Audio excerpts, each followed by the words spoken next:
All right, welcome to another episode from the Chart Reader. So I'm gonna cover SoundHound and BBAI, I think, together on one chapter. I really want to talk about Carvana. I had no idea. I was actually recording. I come in and my goodness, I see the comment. I go to the Excuse me, I hiccuped on that thing. That's how crazy it was. I come to the chart. I see that we closed at 87, but I can't see that little, like when I look at SoundHound, right? I can see the blue bid and ask, right? And man, I couldn't see it on Carvana. You go to post market and boom, boom, boom, we're all the way up there, well outside that regular hours view, right? So, I mean, how can I not talk about that? I also wanted to talk about Fisker on this one. I was supposed to do it last week, and I apologize for not, okay? So, interesting bunch here, but before we go any further and I give you more of my thoughts and opinions, what are we going to do? Same thing we always do, right? We'll take a look at the daily and the weekly to see how these things are setting up short term. We have our 5 moving averages.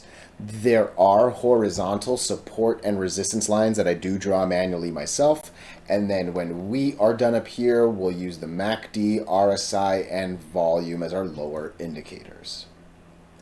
Hey, really quickly, if you can please subscribe to this channel, share this video online with your friends, comment good or bad if you disagree. Look, anything you can do helps so much with these YouTube algorithms, but for real, just being here and giving me your time is super appreciated. So, SoundHound. Look, last time I covered this thing, it was about the 100 moving average holding. It was really about this doji after doji after doji after doji after blah blah blah holding. I would say so far that has been the case, right? So I really thought it would be very hard to lose this $4. I mean, I'm telling you, I don't remember the last time I have seen 6 dojis in a row on a stock with this level of volume. You know what I mean? Like if the volume was like insignificantly small, and I'm talking like under 50,000 in the day, oh yeah, that makes sense. That looks like a normal shady ticker. Like we're talking 300 million shares and dojis. Oh man, that's a support to say the least, and I'm glad that played out, right? I think I'll give a little bit more credit to the moving averages. Normally I do, but yeah, there's definitely something going on here, okay? I remember discussing first off, I do remember discussing maybe the chance that this would come up to the 50 moving average. It was around 530 on the last video. You can see it's moved its way on up to what, 540, 550, whatever, right? Clearly that never happened because this 20 moving average slapped us down, right? And I keep going back to the last couple runs, right? We lose the 8, we lose we lose the 20, we lose the 50. It kind of was the 100 that brought us back, right? We lose the 20, we lose the 50. We actually lost the 100 and made our way down, right? So I'm glad we're at least kind of mimicking here. And in some ways, you can actually say it's doing better because look, on this one, we come all the way to the last one. On this one, we come to the last one and worse. This one, we actually improve on the second to last one. And I'm talking about the moving averages, right? So there are also some improvements there, right? And maybe that gives a little bit weight to that $4. But the one thing we couldn't do is we couldn't get ourselves over that 20 moving average. Today wasn't too shabby. It wasn't. Did we? Let me see. So this day on Monday the 29th, opens at 444. We close at 44. I would have loved this to close at like 445. What number are you at? Oh yeah, look at that. This day right here on 411 opens at 445. This day right here on 429 opens at 444. I think that's kind of our magic number right there. I think we want this to get it, let's call it 450. I think if this can creep into 450, 451, I think that actually might be the trigger that takes us up to that 550 number I was just talking about at the 50 moving average. If I'm not mistaken, earnings are coming up soon. I think I saw it for as early as the 9th. I don't know if the 9th is accurate or not. I'm sure one of you will know way more than me, but I think earnings is coming up, and I'm curious what the group here thinks about earnings, okay? You know I say it on every single ticker, every single sector, big blue chip to small penny stock and everything in between. Earnings scare me. earnings reactions are the craziest thing that are so hard to pinpoint. Obviously, earnings just did amazingly for Carvana, which I'm going to talk about in a bit, right? But yeah, earnings is a gamble. I'm curious to hear what people think of it. If earnings are good, believe me, we will destroy. We will easily cross that 50 moving average and probably make our way towards, yeah, maybe this around $7 flat. I think that might be a little high. I think maybe this candle at 690 ish would be my up. And then yeah, I think if we get bad earnings, we will probably make our way to 350, if not even maybe fall a little closer to the 200 moving average around 3. So those are just kind of my thoughts here. There is a decent shot at the 50. I can actually see us staying horizontal along this $4 line until earnings comes to. Because again, I thought I saw a quick headline that said it was coming soon. Look, volume's still really bad. All right, this spike up from the Nvidia news and the run has clearly fizzled. So we need some sort of level of that. Otherwise, look, I mean, this is a consistent 20, let's call it 30 million share traded a day stock. Our 50-day average is still all the way up at almost 70. It's 68 million, right? So we're almost 3.5x higher than we need to be, right? So that's a volume is the fuel for the rockets, right? And yeah, until we can break the 50-day average line, there's not a lot of fuel. We're running on less than a quarter tank right here. You know what I mean? So hopefully earnings brings a little bit of life. I see a little bit of a divergence on the MACD. I am completely going to ignore that. I'm not liking the RSI. I think it's really more about the moving averages and the volume at this point. All right. So I don't think we need to look at the weekly. Let me know about the earnings. Please let me know if I was wrong about the earnings date, and please let me know if you know the guidance or if you have any expectations coming up to it, all right? I want to quickly talk about BBAI. I wasn't planning on it, but there was some news that dropped, all right? You can barely see it because, again, the ask bid isn't that crazy, but when I go into post-market, you can see, obviously it did go up a little bit, but also the wick went up. The wick actually gets over the 200. This thing was pushing 180 something for a moment, all right? Again, regular hours, you can see the wick never gets over it. It stays down here at 182, right? So when the news broke, there was a real quick pop. What was the news? I'm going to come up to right here.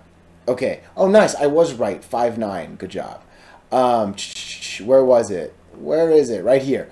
BBI partners with Spinnaker SCA. All right. I have no idea who that was. I don't know if there was an answer. I gotta believe that Carvana earnings probably. Look at that. Joy. Nice. Okay. Again, we see the immediate pop from it and that quick drop when we're basically back at where we're at with the regular hours. Look, I have never heard of that company. I don't know who they are. If you know who they are, let me know, let the group know, not just me, obviously. One comment I made on the Discord was, look, I'm hoping that the company is bigger than BBAI. Okay, BBAI just acquired someone, right? So they got someone smaller, they brought it into the company, they've made themselves bigger, right? I want to now see them partner with someone bigger than them, someone able to do things that they couldn't obviously do by themselves, and that's why they needed to partner with, right? So I'm curious about the details here. I far more care about the market reaction than my simple human thoughts, right? Like, I like that little momentary pop. Obviously it caught all of our attention, right? Like when you're breaking the 200 moving average, it's an eye catcher for sure, right? I think that's probably, I would say this, if we can close around that 200 moving average, if not maybe close to this 187, I think that could maybe justify an entry and maybe justify that the market did like what this partnership was. Just like with SoundHound, look, we are significantly below our 50-day average. That boost that this thing got quickly has fizzled. That same 3x difference between the 50-day line and our current volume basically lives here, and you can actually argue 5 million's maybe even a little bit on the high side. This thing's probably a little bit closer to 3 point something than 5, but nonetheless, just using 5, that line's clearly at 15, right? So volume is kind of the issue on both stocks. I think moving averages are the issue on both stocks.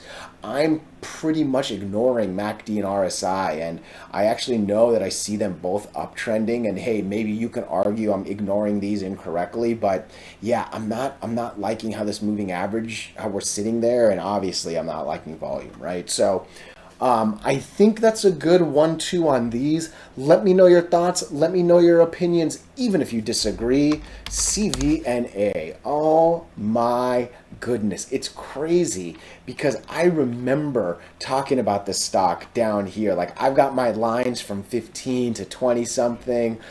To 40 something. Obviously, the next line up was 100 something. I remember the earnings that took us from here to here, and I remember saying 100 is next.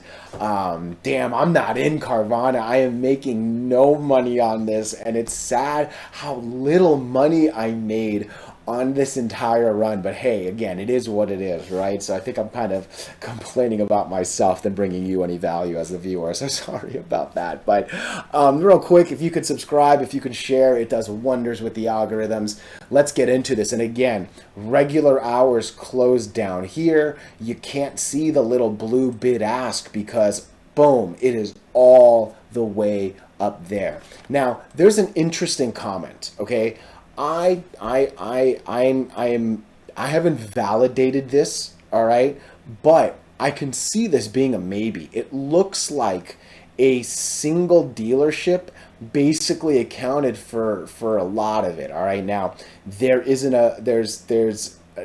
a shorting opinion at 130. Look, I don't do options. That's not me. I've always said that, you know, if you do options, this is a good place. There are a couple people that'll give you some great information and opinions on it, right? But obviously, has it hit 130? Did it get that high? No, it got as high as 122. But yeah, earnings takes us up to the next line, right? Like, that's what earnings does. Earnings brings you these crazy rockets up, these crazy avalanches down, and I love playing the follow through. Look, if this thing actually holds 108, I don't even have another line up, but you can already see it. Green, red. I think the next place that this would want to go, I'll even take it to, no, let's take that. I think that's going to be our next one, 136. I think after 136, I would still draw that 150 line. I'll put that there. Sorry, I'm used to doing it this zoomed out. It is what it is. And then that is probably going to be no, that's way too high. We can't put that line. I'm going to delete that line. That's a little bit too high of a target. Let's just leave these two for now, and I'll probably adjust that 158 if we get that high. But yeah, I think 136 actually makes a lot of sense for the next target up. Where are we on the hour? Man, this hourly got as hot as 90. We're still there. Where are we on the 15-minute? Maybe. Where are we on the minute? See, this is where I want, like I'm much better at going these lower time frames on my personal stacks. If this gets over 118, we're going to break 120. If we lose 113.50, I think there's a decent chance we fall down to that 108. I think that's a pretty good after hours call. Again, after hours has far different rules, far different volumes than regular hours, but that's a decent assumption right there. But yeah, look, this is the power of earnings, right? Obviously, volume looks like this. I can only imagine what it's going to look like during regular hours tomorrow. If it gets as high as 20 million, oh, that could be real big actually. If more, obviously more, right? But yeah, I think right now, let's see what it does with this 108 line. If it can break the, oh yeah, man, I think we're making a move to, I think we're making a move to 120 as I'm saying all these words right now, right? Yeah, it looks like it is. So again, regular hours matter more. I can see this maybe coming as low as 99 flat. I'm real curious to see how 108 goes. Like I said, I think this is about to break 120 and make its way on up. Yeah, it's just climbing right now. My goodness, right? So let me know if you heard the earnings and you see a similarity here. See some sort of big number on some sort of unjustified line. I think that's the best way to kind of answer that. But yeah, I don't have too much to say, right? We'll see what this closes like tomorrow, and then we can probably make some better technical thoughts from there. But lovely to say the least, and again, just craziness, and I mean red, green. This is just a monster scale of that. You know what I mean? So let me know your thoughts. Let me know your opinions. I don't know if I added much value here, but yeah, hey, thank you so much. Fisker. I don't remember the 4 letters. Okay, let's come into Fisker. So I'm gonna start with a very basic comment. Obviously, you know, if you watch my videos, I don't like stocks under all 5 moving averages. I don't like stocks under the 8 and the 20. I don't like stocks that delist. I like uplist stocks, not delisting stocks. And this used to be FSR. This used to be a 3-ticker Fisker in the major markets. Right now, when I type in FSRN, I have to see this pink OTC ticker, right? And I never like it when a big market one has to drop. All right, it generally is a bad thing. What I find very interesting, I can't believe we're still holding 21 million shares traded on a given day. Obviously, you can see it was a lot higher in this past month, right? But I think it's real crazy to see that on its own. Okay, now when we look at these kind of penny stocks, it makes it a little harder to do technical analysis, all right? But that said, I mean, a lot of the same basic moves I would say on a bigger play is what I would do here, right? So we're trying to break the 8 and the 20. We are, but we haven't really broken and confirmed, right? That's a good candle over the 8. That's a good candle over the 20. Can't confirm the 20. That's a good candle that gets us back over the 8. None of these have confirmed, right? So we're still kind of battling with these 2 lines. Now, granted, we've been over at least one of them for, what, 2.5 weeks, but it is almost the equivalent of being under them. Because again, what ends up happening, this is a very common thing. When a stock's RSI is living super low, and you can see this is just living in the single digits, my goodness, there was a single 11 on that row. Otherwise, this is pretty much single digits the whole time. Instead of a cool down, it's what I call a cool up.